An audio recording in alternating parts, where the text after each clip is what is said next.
दोस्तों, मेरा नाम है कुमकुम बिनवाल। हाल के सालों में बीजेपी की चुनावी रणनीतियों को लेकर जितनी बातें हुई, बीजेपी के चाणक्य की जितनी तारीफें हुई, उतना शायद ही किसी दूसरे दल के नेता की हुई।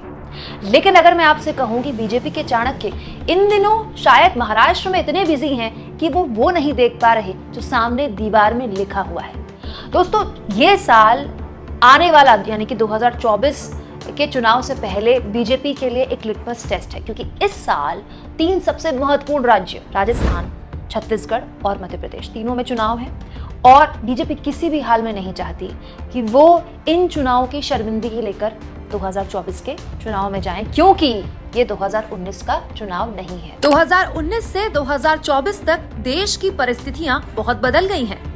लेकिन बड़ी अजीब बात है कि महाराष्ट्र में जो मेस बीजेपी ने क्रिएट किया है वो उसमें इतनी बिजी हो गई है कि छत्तीसगढ़, राजस्थान और मध्य प्रदेश के अपने मेस को नहीं संभाल रही। जबकि महाराष्ट्र में तो अभी चुनाव भी नहीं होने हैं, लेकिन इस साल जिन 3 राज्यों में चुनाव है वहां बीजेपी हाथ पर हाथ धरे बैठी है और कांग्रेस ने अपने तीनों घर मजबूत कर लिए हैं।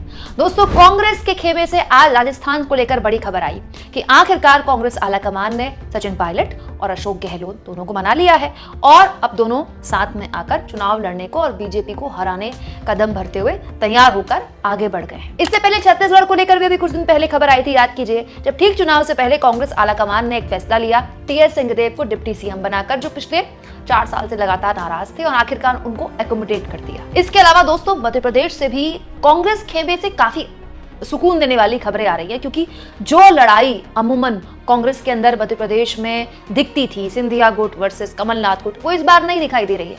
इनफैक्ट मध्य प्रदेश में तो ऐसा लग रहा है कि इतनी एकजुट पहले कभी कांग्रेस थी ही नहीं जितनी अब दिख रही है। ज्योतिरादित्य सिंधिया जब से कांग्रेस से गए हैं वहां अब केवल एक ही गुट है, कमलनाथ गुट।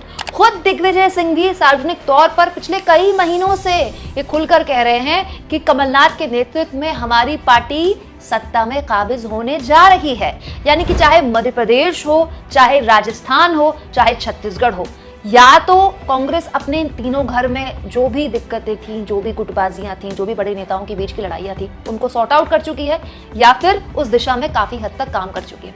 अब बात कर लीजिए बीजेपी की। मध्य प्रदेश में बीजेपी के क्या कहने।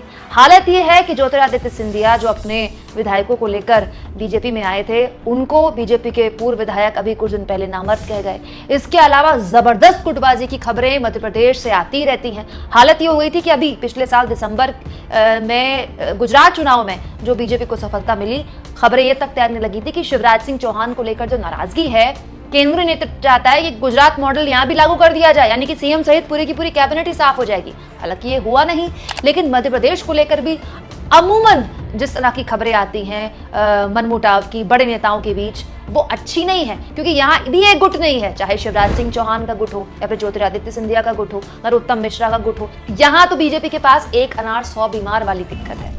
इसके अलावा अब बात कर लेते हैं राजस्थान की। राजस्थान में जब भी गुटबाजी की बात होती है, कहा जाता है ना कि कांग्रेस में बहुत गुटबाजी है। दोस्तों, हाल के दिनों में मैंने ऐसी कई वीडियोस बनाई हैं जिसमें मैंने बीजेपी में राजस्थान में क्या सिर्फ फुटबॉल मचा हुआ है ये आपको दिखाया है। अभी कुछ दिन पहले आर्टिकल भी छपा था जिसमें साफ तौर पर वो चेहरे दिखाए गए थे जो राजस्थान के अंदर बीजेपी की गुटबाजी की सबसे बड़ी वजह बने, क्योंकि सबको मुख्यमंत्री बनना है।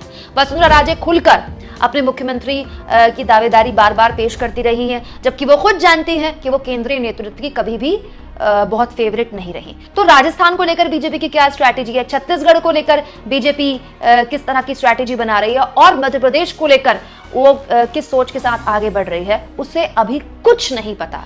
ये हाल तब है जब कुछ महीने बाद ये तीनों चुनाव सामने खड़े होंगे। दोस्तों, क्या आपको भी लगता है कि इन 3 राज्यों में जो तत्परता कांग्रेस ने दिखाई है वो करने में अब तक बीजेपी चूकी है?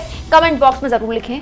और बहुत बहुत शुक्रिया आपका दोस्तों, जिस तरह का प्यार मुझे आपसे मिल रहा है, वाकई मैं अभिभूत हूँ। और आपको एक और बात बताना चाहती हूँ, यूट्यूब ने मुझे अब ज्वाइन का भी ऑप्शन दे दिया है। तो अगर आप मेरे फ्री जर्नलिज्म को सपोर्ट करना चाहते हैं तो आप मेरे ज्वाइन बटन में दिए गए अलग अलग ऑप्शंस के जरिए मुझे सपोर्ट कर सकते हैं। Thank you.